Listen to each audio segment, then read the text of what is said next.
esta siguiente parte de esta exégesis sobre el proceso electoral, la mesa, los analistas, aquellos que siguen el pulso de nuestro país desde el punto de vista del estudio, los datos y justamente la memoria histórica de la política mexicana. Yo saludo esta noche a Fernando Dorak, analista político, Rodrigo Sánchez, consultor de Pausa Política, y Alonso Tamés, también analista. Muchísimas gracias a los tres por estar aquí. Gracias a ti. Gracias. Bienvenidos por contribuir, agradecida para hacer esta exégesis. Pues la pregunta será la misma para todos en un principio, balance de lo que hoy México está viviendo.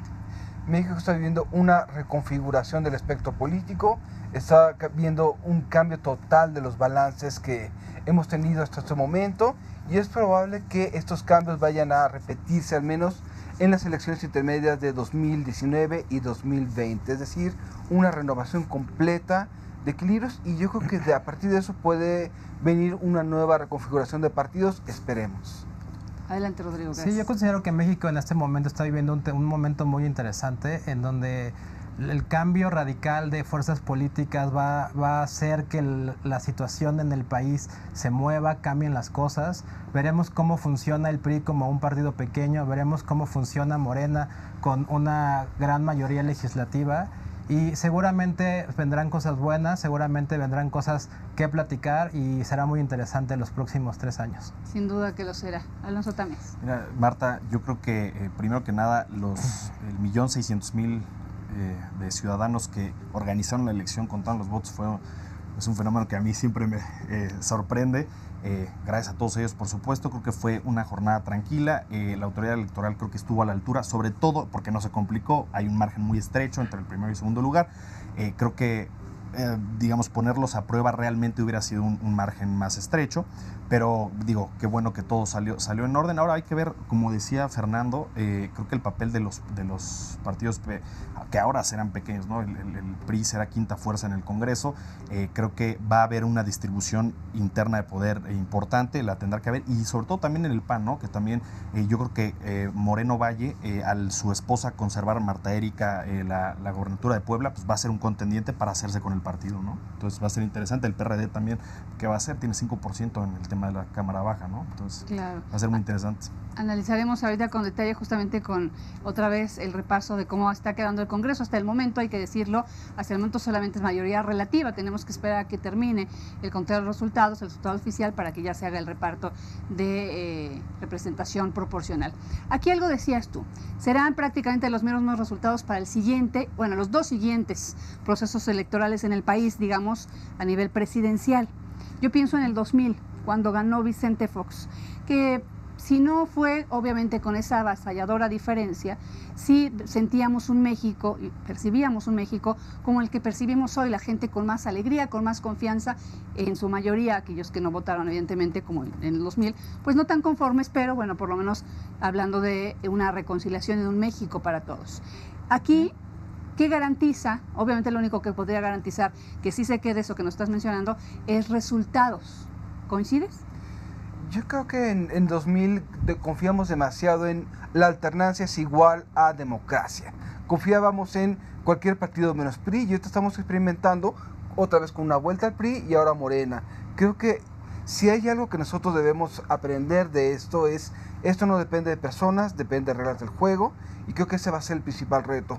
O como ciudadanos aprendemos a confiar en nuestro potencial y nuestra visión táctica, o vamos a tener otro gobierno que podría derivar en un autoritarismo. Claro. Aquí, justamente hablando de esa transición que México vivió en el año 2000 y que hoy vamos a volver a vivir, obviamente ahora con un partido de izquierda, que es un asunto completamente diferente, por lo menos con un partido que así se ha vendido como de izquierda en el país, ¿cuáles son esas similitudes y esas diferencias con el año 2000? Sí, digamos, la consolidación democrática se ve clara con este cambio de partido, y por primera vez un gobierno de izquierda va a gobernar México. yo considero que va a ser muy diferente el año 2000. El año 2000 Vicente Fox no tenía esta mayoría que obtuvo Morena en el Congreso, lo que podría ser un efecto muy interesante a la hora de aprobar las reformas a las leyes secundarias. Tal vez se ve un poco difícil las reformas constitucionales, sin embargo va a tener que hacer acuerdos con partidos como el PRI, como el PAN, si es que quiere hacer una transformación grande en términos constitucionales, ¿no?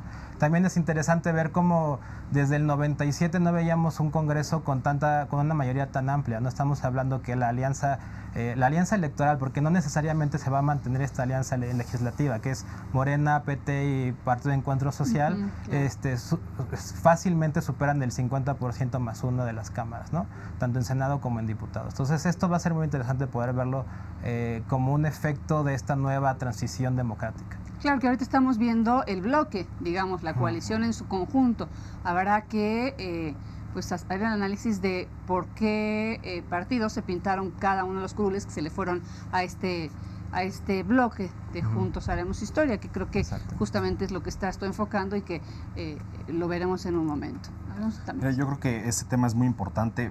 Si estamos viendo los datos del PREP, ya casi por concluir, estamos viendo que en la votación federal el PES, aliado de Morena, va a tener 2.5%, menos del umbral de 3%. Entonces, ¿qué pasaría? Tiene un número importante, considerable, bisagra, yo diría, de diputados que podría ser determinante en algún punto, que podría quedarse sin partido. Entonces, ¿qué pasa? Esto abre la posibilidad de que el PES pueda o no repartirse, probablemente, estamos especulando, pero hacia un bloque mayor de Morena, integrarse al bloque si no da el registro a nivel nacional. Entonces, sería muy interesante ver eso. Hay que ir viendo cómo se va configurando los datos, como tú dices, esperar bien oficiales todos.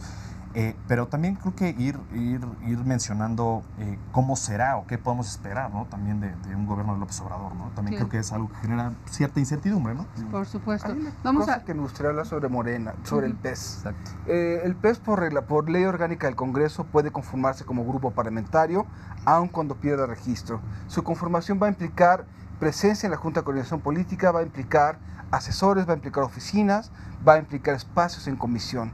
Y eso puede implicar una de dos cosas. O va a ser una fuerza de chantaje, utilizando esos 3 años que va a tener ahí, o los 6 en el Congreso, o se integra en Morena, lo cual no creo que le convenga de acuerdo a su peso en el Pleno. Es decir, más vale ser cabeza de ratón o cola de león, como se diría popularmente. Claro. Aquí tenemos los gráficos justamente de cómo se fue pintando el Congreso. Lo repasamos hace un momento en bloque, la Cámara de Diputados. Los vamos a ver en nuestra pantalla, los tiene listos nuestra producción, justamente de cómo está pintado la Cámara de Diputados respecto a la votación del día de ayer y justamente con lo que estábamos mencionando, ¿no? ¿Cuántos realmente son para el Movimiento de Regeneración Nacional, Morena? ¿Cuántos son para Encuentro Social? ¿Y cuántos son para el PT, que es el bloque que logró, digamos, pintar más grande el color? Que estamos hablando del bloque, digamos, Morena es el gris, el partido Encuentro Social es morado y el PT es el rojo. Prácticamente, pues, igual, lo que estábamos mencionando, el tema de cómo se fueron sumando esos porcentajes y lo que significa. Aquí, respecto a los partidos que lograron muy poca preferencia electoral, ¿cuál estaría, de acuerdo a su análisis y a lo que dicta la legislación, en riesgo de desaparecer? O sea, bueno, claramente en las votaciones hasta el momento, que va un 75% del PREP, tanto Nueva Alianza como el Partido Encuentro Social no alcanzan el 3% en ninguna de las elecciones federales. ¿Esto qué quiere decir? Ni siquiera en la elección de presidente, ni en la elección de diputados, ni en la elección de senadores alcanzó el 3%, por lo tanto ahorita es probable que pierdan su registro. Y hasta el momento no parece que esa tendencia se vaya a revertir. También me gustaría apuntar un punto muy interesante del Partido de Encuentro Social y del PT, que a pesar de obtener en conjunto cerca del 5% de la votación válida emitida, van a obtener más o menos el 23% de la Cámara de Diputados, que esto se logró gracias a la alianza que tuvieron en coalición en distritos de mayoría relativa con Morena. Es un punto importante. Esto estamos viendo Cámara de Diputados. Vamos a ver ahora el Senado de la República y cómo votó el pueblo de México, pues prácticamente es lo mismo, ¿verdad? Digo, se pinta, digamos, en las mismas proporciones, en donde el Movimiento de Regeneración Nacional pues tiene el 42.97 y se suma el PES 6.25, PT 4.69, haciendo la suma pues es más o menos 53%, 54%. Sí, como 55% exactamente, que es la gran diferencia que va a haber entre Cámara de Diputados y Cámara de Senadores. Aunque alcanzaron la mayoría simple, que es el 50% más uno, en la Cámara de Diputados sí tienen un margen más estrecho, ¿no? O sea, sí va a tener que negociar, la Cámara de Senadores tal vez va a dar más de qué hablar durante estos 3 años que la Cámara de Diputados, en donde la mayoría que tienen sí es muy grande, ¿no? Podríamos decir que en las leyes que le toque en el Senado ser decisivo, será el contrapeso único que tendrá el gobierno de Andrés Manuel López Obrador. Hay un detalle muy pequeño aquí que hay que notar. Nueva Alianza es el azul claro. Así es. Nueva Alianza es el azul claro, sí. Es un partido que es el único grupo que no puede conformarse en grupo parlamentario. Exacto. No tiene ninguna representación, no tiene ningún peso. ¿Cuál va a ser el objetivo de esta persona? Yo creo que va a ser sumarse a alguna de las fuerzas mayores. Sí. Y eso puede ser y eso si le sumamos al verde posiblemente, que en algunos estados ya está comenzando a operar para Morena, puede ser incluso puede llevar eso a ciertos cambios en conducta legislativa a favor de Morena, yo creo. Que ese es otro cambio, me parece, que estamos viviendo en este momento. Normalmente estábamos acostumbrados a que el verde prácticamente era el satélite del revolucionario institucional y por lo menos en Chiapas se pintó de otra forma y puede estarse... El verde fue aliado del PAN en el 2000, entonces estamos hablando de un partido altamente pragmático que no sabemos cómo se va a comportar. Ahora, si les parece, dejamos el Congreso, que ya hablamos de estos puntos sumamente importantes que va a jugar el papel de la Cámara de Diputados y el Senado de la República principalmente, y vamos justamente a eso. ¿Qué esperamos? ¿Qué espera cada quien del gobierno de Andrés Manuel López Obrador? Por favor, Fernando. Yo espero que haya al menos una cierta claridad de lo que va a ofrecer, al menos de aquí a noviembre, para saber a qué tenernos y comenzar a plantear cuáles son las luchas. Es decir, López Obrador es el mejor comunicador político, ganó porque la gente le entiende, no sé si votaría por él si entendiera sus políticas, pero transmite algo. Y en lo que este sistema se reconfigura y tiene que reconfigurarse alrededor de causas, no una oposición a López Obrador, puede tener una ventaja muy fuerte en sus 2 primeros años para hacer lo que quiera. Por lo tanto, ¿qué es lo que espero? Claridad y una redefinición de las oposiciones. ¿Coinciden que ganó Andrés Manuel López Obrador porque la gente le entiende o ven más un voto de castigo hacia los yo considero que hay un poco, desde luego el voto de castigo es claro y el efecto arrastre que eso llevó al Congreso y a los niveles locales es bastante claro. Sin embargo, el voto estratégico no se logró ver. O sea, no fue un voto en donde el ciudadano dijo, voy a votar por López Obrador porque es el cambio, es algo diferente, es algo que voy a tratar, a una nueva opción. Sin embargo, le voy a poner oposición en el Congreso. Eso no se vio. Entonces, al parecer, sí, al menos el 45% de las personas que fueron a votar el domingo pasado, sí consideraron darle carro completo a Morena, ¿no? Yo considero que la verdad la mejor campaña, yo creo que sí fue la de López Obrador también. Y pudimos ver en redes también un esfuerzo muy pensado para el votante millennial, digamos. Esta cuenta de Abre Más los Ojos, creo que hizo un espectacular trabajo en digamos, hacer digeribles los temas polémicos, ¿no? Explicaba por qué López Obrador no va a ser como Chávez. ¿Qué dice la propuesta que para la SEP que es Esteban Moctezuma para hacer en materia de educación? Se dedicaron, creo que, a jalar ese voto que estaba tal vez de manera inherente más cercano a la causa de Morena, pero lo lograron capitalizar creo que bastante bien. Ahora, otra cosa de cara al inicio del sexenio de López Obrador, creo que va a ser que tiene 3 elementos muy a la mano para alargar, digamos, esa luna de miel que va a tener al inicio del sexenio, ¿no? Que es el tema de cerrar Los Pinos o mudarse a Los Pinos, el tema de las pensiones de expresidentes y el tema ¿el avión o el aeropuerto? El del avión exactamente, Marta. Entonces, esos yo creo que los va a administrar porque son acciones meramente ejecutivas que yo creo que va a ir repartiéndolas para que pues, la gente por lo menos sienta esa sensación de que está cumpliendo, ¿no? digo, pueden ser cuestiones a veces meramente simbólicas. Es escoger a Trump, no es estirar ciertos temas polémicos y realizables para tratar de tener un caballito de batalla ante posibles pérdidas en nuestros frentes. Y es muy probable. Sí. Aquí obviamente también está pues lo que se considera este proceso de la cuarta transformación, que fue ayer el inicio otra vez de su mensaje. ¿Realmente ven una transformación que vaya? Él tiene una narrativa completamente apegada a los cánones del PRI histórico, es decir, el PRI fue la continuación de la independencia, la revolución y el PRI, ¿no? Y él es un priista en el fondo, es el último líder de masas del nacionalismo revolucionario y tiene ese plan, mete una visión muy teleológica en ese sentido, pero creo que esa transformación o no va a depender de qué tanto abramos nosotros el debate entre ciudadanos.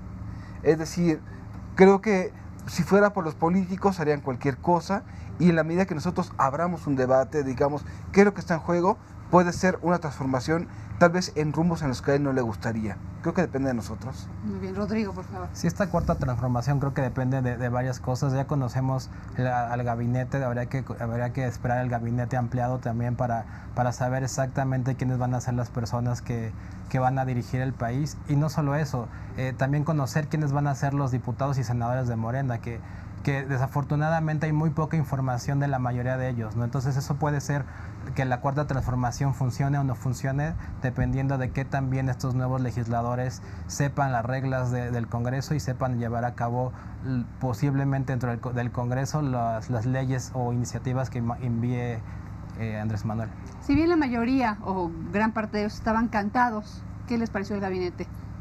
Ya que lo creo que es un gabinete que tiene muy buena capacidad. Creo que hay algunas piezas ahí que son muy importantes que destacar. Creo que Andrés Manuel va a tener junto con ellos que hacer un esfuerzo muy claro para darle confianza a los mercados principalmente. Su discurso inicial fue prácticamente dar confianza a todo lo que se había hablado negativo de él. Yo creo que es un gabinete que tiene el potencial de hacer un buen trabajo. Todo dependerá de la dirección que se le dé. Muy bien, Alonso Tamés. Yo coincido que es un potencial gabinete, próximo gabinete con mucho potencial. Diría, son personas muy competentes.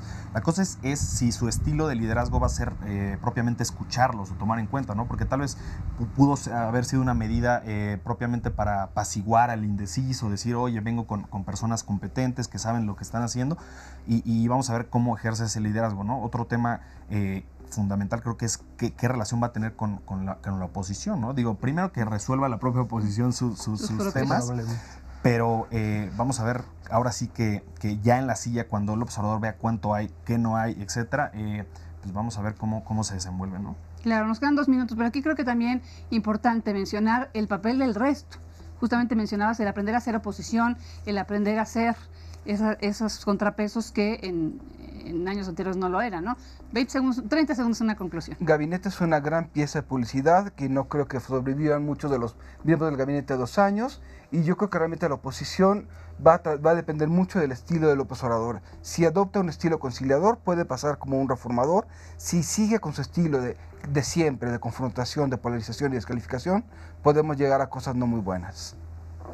Rodrigo, 30 segundos. 30 segundos. Yo considero que esta elección deja una enseñanza muy importante, que es hay que hacer caso a las personas que elegimos para Congreso. Hay que hacer contrapesos, es como funciona el sistema político mexicano.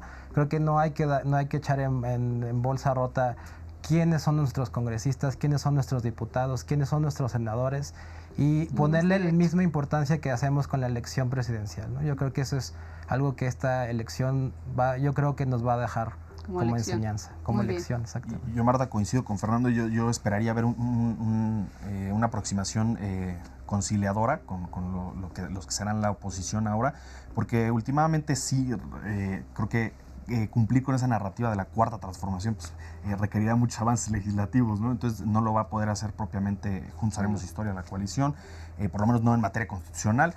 Entonces pues vamos a ver cómo se va desenvolviendo. Pues, toda la suerte al nuevo presidente, al próximo presidente de la República, y que le vaya bien, ¿no? Que nos vaya bien a todos. Sí, que nos vaya bien a todos. Mucho que tendremos que analizar en los próximos meses, quizá, obviamente los próximos años. Muchas gracias a los tres por colaborar, que no sea la última. Muchas gracias.